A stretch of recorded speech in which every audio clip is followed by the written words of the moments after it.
everyone, this is Kalpesh Kapadia, Assistant Professor in Civil Engineering Department at Dr. Subhash Technical Campus. Welcome in the lecture series of Concrete Technology. The subject offered by Gujarat Technological University in 5th semester of the BE and having a subject code is 3150610. In this video series, students should learn about concrete technology. In this session, we discuss about some environmental effect on concrete, in that abrasion and erosion. So abrasion refers to wearing away of the surface by fraction, यानी कि fraction की वजह से हमारा जो कोई भी wearing away of the any surface, यानी कि हमारी कोई जो सरफेस है उसमें वेयरिंग होता है और उसकी वजह से अब्रेशन होता है, तो उसको हम बोलते हैं abrasion. Erosion refers to the wearing away of the surface by action of fluid, यानी कि कोई फ्लूइड की एक्शन की वजह से, यानी कि कोई फ्लूइड की टकराने की वजह से और हमारा जो सरफेस होता है वो वेयरिंग अवे हो जाता है, तो इसको हम बोलते हैं erosion. Concrete floors and pavements are subjected to abrasion and impact which results in the wear of the surface during use. यानी कि जो कंक्रीट का कोई फ्लोर्स होता है यानी और कोई पेमेंट्स होता है उसमें सबसे ज़्यादा एब्रेशन होता है और इम्पैक्ट होता है, तो उसकी वजह से उसकी जो सरफेस है वो वियरिंग हो जाती है और उसको हम बोलते हैं abrasion. In hydraulic structure, the action of abrasive material carried by water generally leads to erosion. कई बार क्या होता है, कोई हाइड्रोलिक स्ट्रक्चर में वो जो एब्रेसिव मटेरियल है वो वाटर के साथ आता है और जनरली उसकी वजह से जो कोई भी सरफेस है उसमें वियरिंग होता है, तो उसको जनरली हम इरोजन बोलते हैं. Let us see the pictures of some hydraulic structures so that that surface have weared by the hydraulic materials and the surface is wearing out.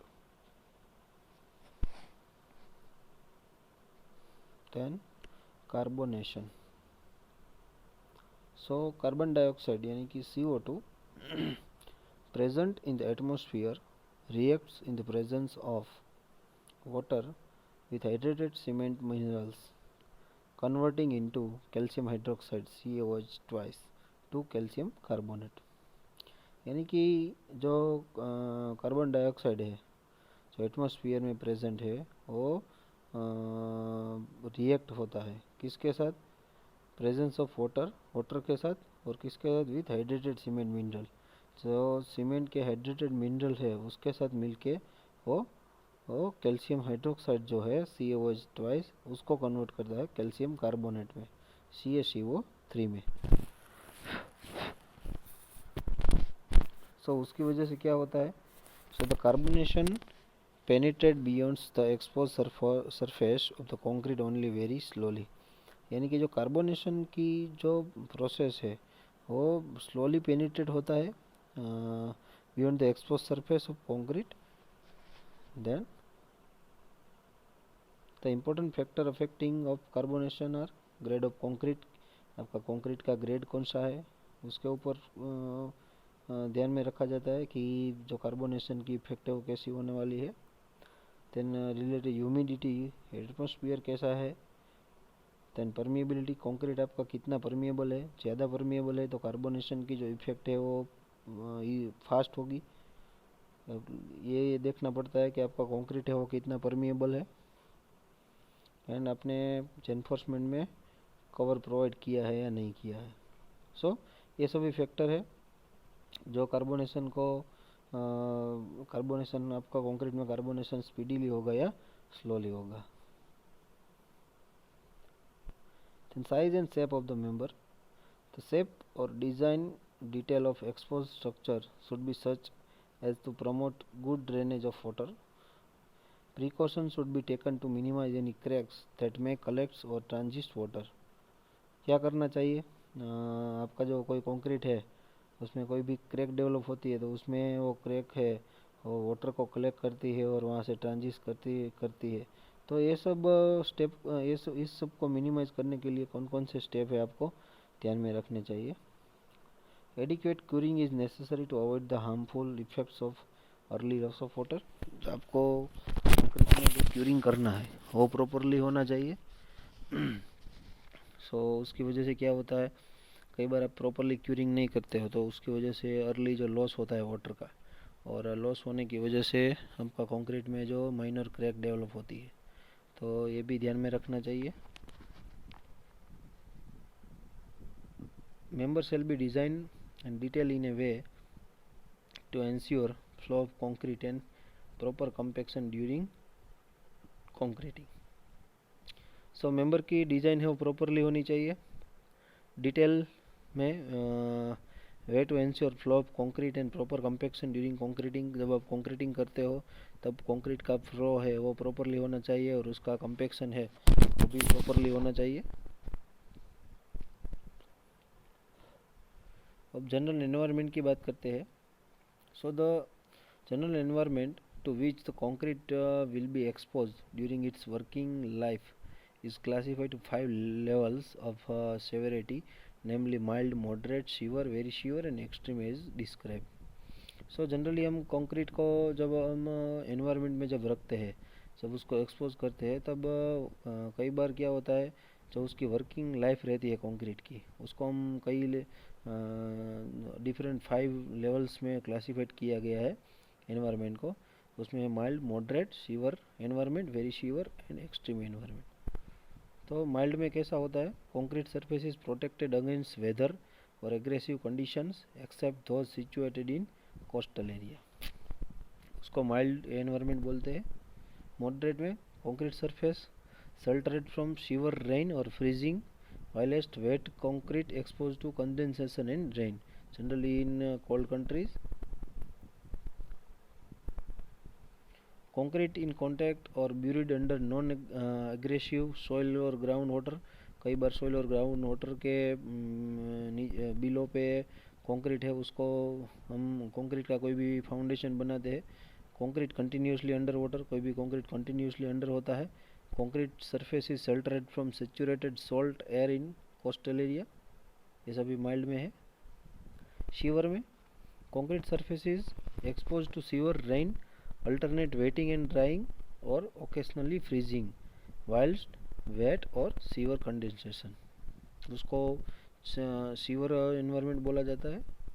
Concrete completely immersed in sea water, कई बार concrete है वो properly completely सी water में डूबा हुआ रहता है, तभी concrete expose to coastal environment. Coastal environment में भी एक्सपोज हुआ है concrete.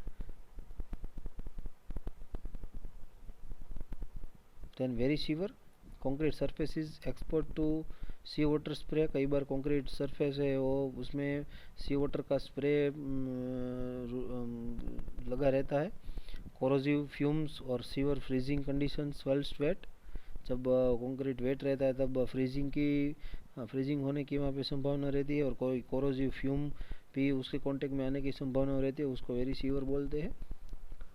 Concrete in contact with or buried under aggressive subsoil groundwater, and extreme में surface of member in a tidal zone, member in direct contact with liquid solid aggressive chemicals। So now permeability of concrete। So the complete hydration of cement about 38% of water by weight of cement is required to fill up the gel porous। 38% water की ज़रूरत रहती है, हम सबको पता है complete heat of hydration होने के लिए। If more than the water is use cause cavities and concrete becomes porous, उससे ज़्यादा वाटर यूज़ करने से कंक्रीट में कैविटीज़ क्रिएट होती है और कंक्रीट आपका पोरस रह जाता है। Porous concrete as a higher permeability, हम सबको पता है कि जितना हमारा कंक्रीट है वो पोरस रहेगा उतनी परमिएबिलिटी कैसी रहेगी, ज़्यादा रहेगी। इम्पोर्टेंस देखते हैं। इन RCC more water and air results in corrosion of steels leading to expansion, crackings and disruption of concrete। RCC में जनरली क्या होता है, मोर वाटर यूज़ होने की वजह से आपका कंक्रीट है उसमें एयर रह जाता है, उसकी वजह से जैसे वाटर अंदर एंटर होता है और कंक्रीट के बीच में जो स्टील है उसको कोरोड करता है और उसके बाद एक्सपेंशन होता है, क्रैक डेवलप होती है और कंक्रीट है वो डिस्टर्ब होने लगता है। Penetration of deleterious materials in solution में एडवर्स इफेक्ट ऑन कंक्रीट। कई बार जो परमिएबल कंक्रीट है उसमें कोई डिलेटेरियस मटेरियल भी अंदर पेनिट्रेशन होने की संभावना रहती है। प्रॉपरली कई बार कोई सॉल्यूशन भी अंदर एंटर होता है और आपका कंक्रीट है उसको डैमेज करता है। Permeability is very important in case of liquid retaining structures like water tanks, dams where water tightness is necessary. So ये जो कोई वाटर टाइटनेस स्ट्रक्चर है, लाइक आपका कोई हाइड्रोलिक स्ट्रक्चर है, वहाँ पे परमिएबिलिटी का इम्पोर्टेंस ज़्यादा रहता है, क्योंकि वहाँ से क्या होता है, जनरली वो कोई लिक्विड रिटेनिंग स्ट्रक्चर है वहाँ से कोई भी वाटर है अंदर एंटर होना नहीं चाहिए और वहाँ पे वाटर टाइटनेस भी नेसेसरी होती है। फैक्टर अफेक्टिंग परमिएबिलिटी, कौन कौन से फैक्टर अफेक्ट करते हैं परमिएबिलिटी? वाटर सीमेंट रेशियो आपने कितना कैसा रखा है? प्रॉपर्टीज ऑफ सीमेंट, सीमेंट की प्रॉपर्टीज कैसी है?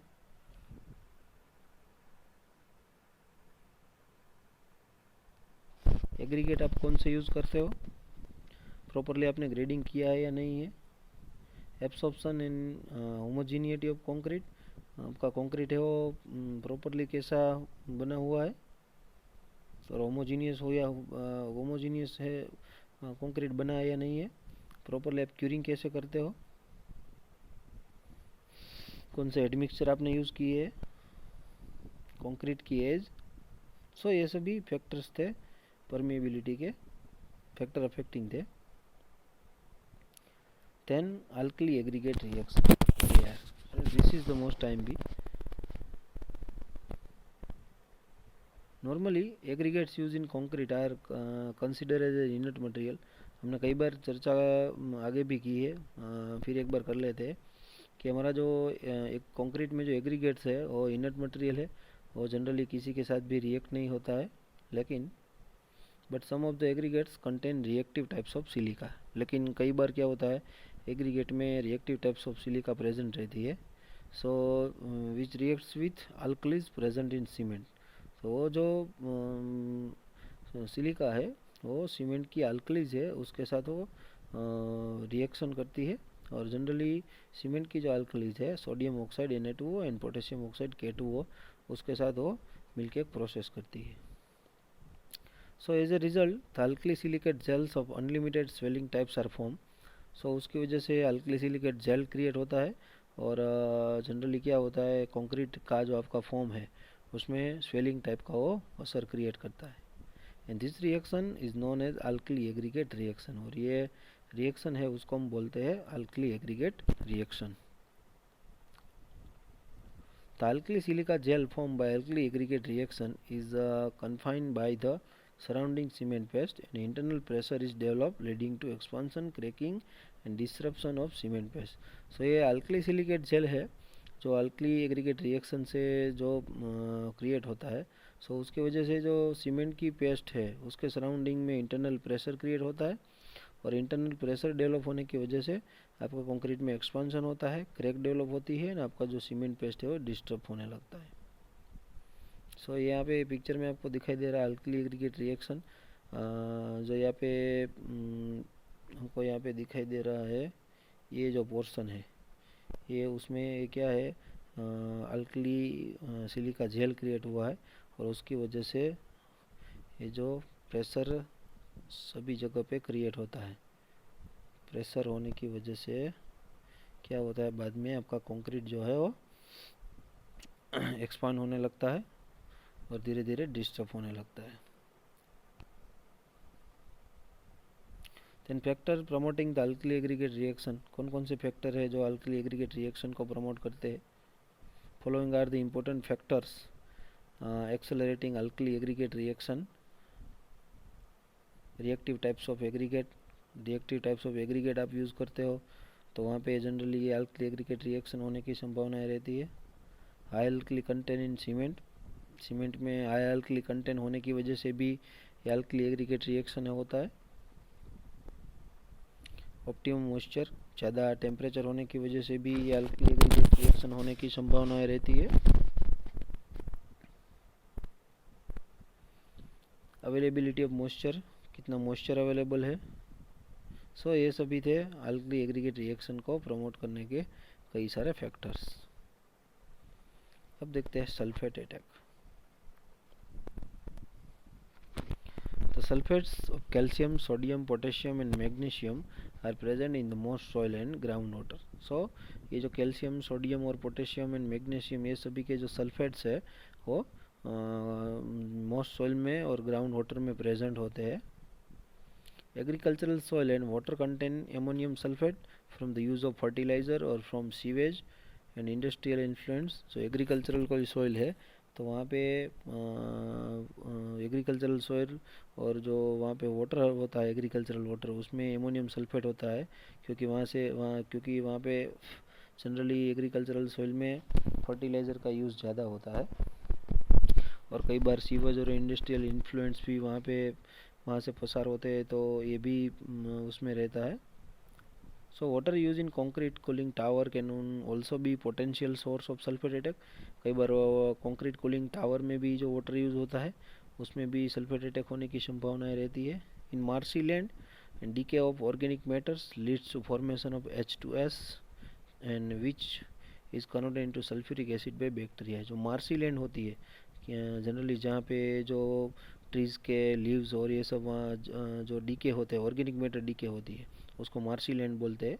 सो वहाँ पे जनरली H2S का फॉर्मेशन होता है और उसका बाद में सल्फ्यूरिक एसिड में जो बैक्टीरिया है उसका सल्फ्यूरिक एसिड में कन्वर्ट करता है और वहाँ पे कोई भी स्ट्रक्चर है तो उसमें ये जो सल्फेट अटैक है वो लगने की संभावनाएं रहती है।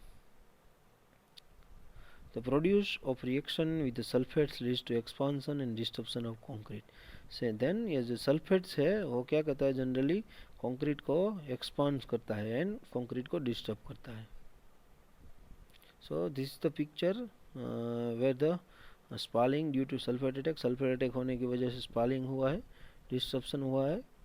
और दूसरा भी यहाँ पे आपको दिखाई दे रहा है, ये जो ये सभी पोर्शन है जहाँ पे कंक्रीट है आपका एक्सपांड हुआ है और ये भी पोर्शन आपको यहाँ पे दिखाई दे रहा है। आपका जो कंक्रीट है उसके ऊपर ये सभी सॉइल है, ये सॉइल है एग्रीकल्चरल और कोई भी ये सॉइल है, कई बार ये भी सॉइल है सब। तो यहाँ पे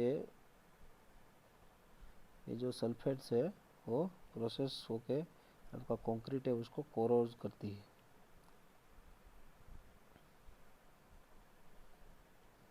यहाँ पे भी आपको दिखाई दे रहा है ये सभी पोर्शन है, ये फ्लोरेसेंस हुआ है सल्फेट अटैक होने की वजह से, या उसकी वजह से आपका कंक्रीट है उसमें वाइट धब्बे लग जाते हैं और कंक्रीट है उसको टाइम जाने की वजह से ये कंक्रीट है आपका एक्सपांड होने लगता है और डिस्टर्ब होने लगता है।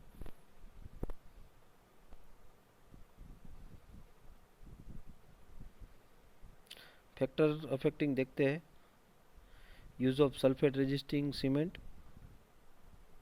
वो कैसे उसको मिनिमाइज़ करना है, सल्फेट अटैक लगने की वजह से कंक्रीट है उसको कैसे मिनिमाइज़ करना है वो देखते हैं। Use of sulphate resisting cement, sulphate resisting cement का यूज़ करना चाहिए। Addition of pozzolanic materials, pozzolanic material add करना चाहिए। क्वालिटी ऑफ कंक्रीट, कंक्रीट की क्वालिटी वो चेक करनी चाहिए।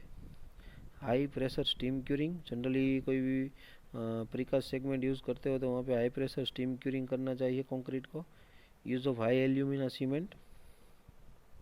लाइनिंग ऑफ पॉलीथिलीन शीट, कई बार क्या होता है कि देखते हैं हम कहाँ पे पॉलीथिलीन की शीट लगानी चाहिए, मैं आपको दिखाता हूँ। यहाँ पे generally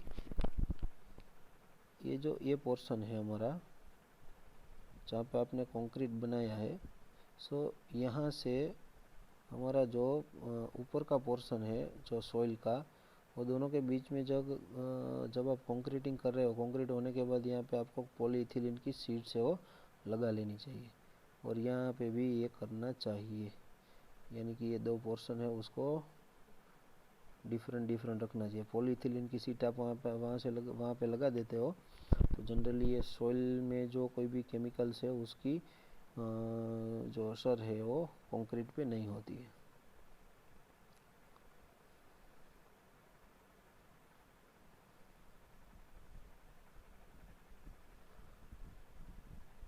Then acid attack. So this one is the last attack on cement, acid attack. Concrete is used for the storage of many kinds of liquids, some of which are harmful to concrete. So कई बार concrete का use है वो कोई storage बनाने के लिए भी हम करते हैं, तो कोई लिक्विड टाइप का कोई स्टोरेज बनाने के लिए करते हैं। सो उसमें से कई लिक्विड है वो कंक्रीट के लिए हार्मफुल रहते हैं। In industrial plants concrete floors come in contact with acid with damage to floor. ये कोई भी इंडस्ट्रियल प्लांट है और वहाँ पे आपका जो कंक्रीट का फ्लोर है वो एसिड के कांटेक्ट में आने की वजह से जो फ्लोर है वो डैमेज होने लगता है। In damp condition SO2 and CO2 and other acid fumes present in the atmosphere affect concrete by dissolving and removing part of the said concrete. Dam condition में ये SO2 और CO2 जैसे जो मटेरियल्स और other कई सारे acid fumes present होते हैं एटमॉस्फेयर में, वो कई बार क्या करते हैं कंक्रीट का जो सेट कंक्रीट है उसको उसमें वहाँ पे डैम कंडीशन में वहाँ पे डिसॉल्व उसको करते हैं और कंक्रीट का सेट पार्ट है उसको वहाँ से रिमूव करते हैं। This form of attacks occurs in chimneys and steam railway tunnel. Steam railway tunnel में कई बार ये डैम कंडीशन वहाँ पे ज़्यादा होती है, और चिमनीज़ में भी इनर पार्ट है वहाँ पे डैम कंडीशन होती है। सो वहाँ पे सेट कंक्रीट है उसको अटैक होने की संभावनाएं रहती है। In fact no Portland cement is acid resistant. Portland cement है वो एसिड रेजिस्टेंस नहीं है। Under acid attack cement compounds are broken down if acid or salts are able to reach the reinforcing steel through crack or porosity of concrete, corrosion and reinforcement take place. So कई बार acid और salt है वो ये जो आपका जो reinforcing steel है वहाँ तक पहुँच जाए तो वहाँ पे भी क्रैक्स और कंक्रीट में डेवलप करते हैं पोरोसिटी होने की वजह से, और आपका जो रेनफोर्समेंट है वो प्रॉपरली कोरोज हो जाता है। So this one is the picture of acid attacks.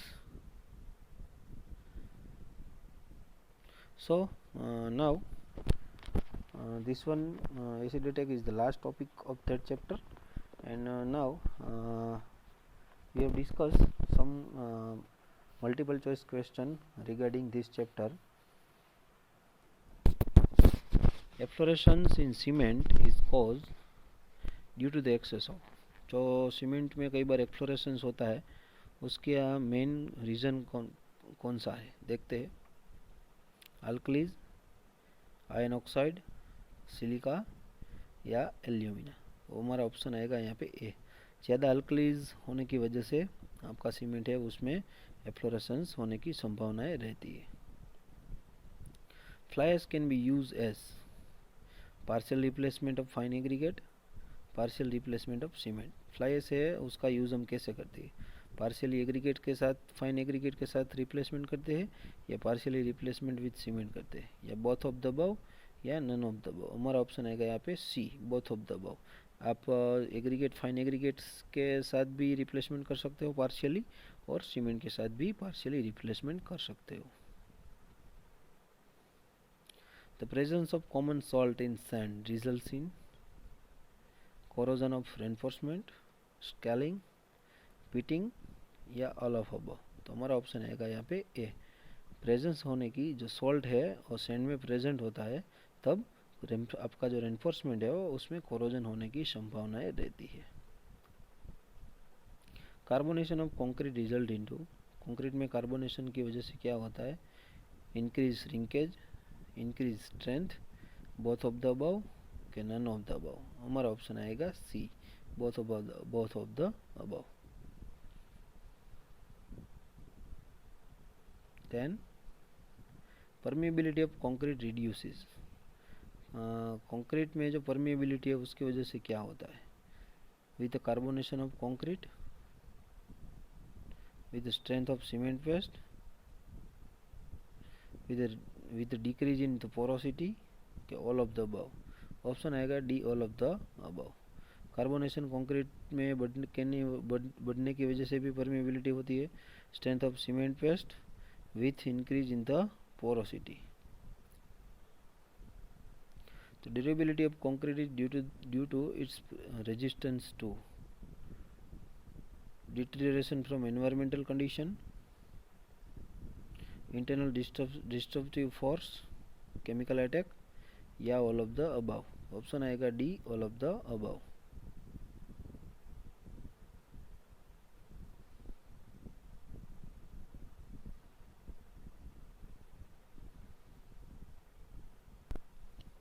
तो thermal conductivity of concrete decreases with the, जो कंक्रीट की थर्मल कंडक्टिविटी है वो डिक्रीज होती है किसकी वजह से? With the light weight concrete से, increase in the water cement ratio, decrease in the cement content, या डी, ऑल ऑफ अबव। हमारा ऑप्शन आएगा डी। जिससे लाइट वेट कंक्रीट बढ़ता है ऐसे थर्मल कंडक्टिविटी है वो डिक्रीज होती है, increase in the water cement ratio and decrease in the cement paste in cement content in concrete. The concrete of seawater application should not be linear than 1 to 6, 1 to 4, 1 to 3 या 1, 1, 2। हमारा option आएगा सी, 1 to 3। In case of plain concrete exposed to sea waves, the grade of concrete should not be lower than M15, M20, M25 या M30। Option आएगा B, M20। M25 से कम नहीं होना चाहिए। For the high frost resistance the concrete should be, frost resistance में आपका concrete कैसा होना चाहिए? Dense, free from cracks, air entrain, all of above. D, all of above. The total water soluble sulfates as SO3 in the concrete mix should not exceed by the mass of the cement 2%, 4%, 6% या 8%। Option आएगा B, 4%। 4% से ज़्यादा नहीं होना चाहिए। Expansion joint are proved when the length of building exceed 20 metre, 45 metre, 60 metre या 100 metre. Option आएगा हमारा B, 45 metre. Chloride enter the concrete from cement, mixing water, admixture या एग्रीगेट, या E, all of the above. तो हमारा option आएगा यहाँ पे ई, सभी जगह से क्लोराइड कंक्रीट में एंटर होने की संभावनाएं रहती है। The permeability of cement paste is mainly due to gel porous, capillary porous, finer cement grain या ऑल ऑफ अबव। ऑप्शन आएगा B, capillary porous. Capillary porous होने की वजह से जनरली परमिएबिलिटी ऑफ कंक्रीट में जो सीमेंट पेस्ट है उसमें ज़्यादा होने की संभावनाएं रहती है।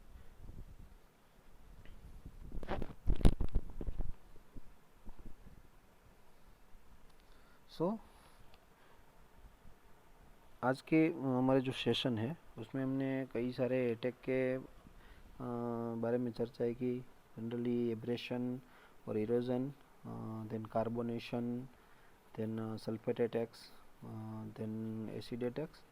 सो ये सभी जो अटैक्स है और परमिएबिलिटी के बारे में भी हमने डिस्कशन किया। ये सभी जो अटैक्स है वो दिस चैप्टर के अटैक्स मेनली सभी मोस्ट टाइम भी है। एग्ज़ाम में, फाइनल एग्ज़ाम में 1 या 2 attacks as a short note question में होता है।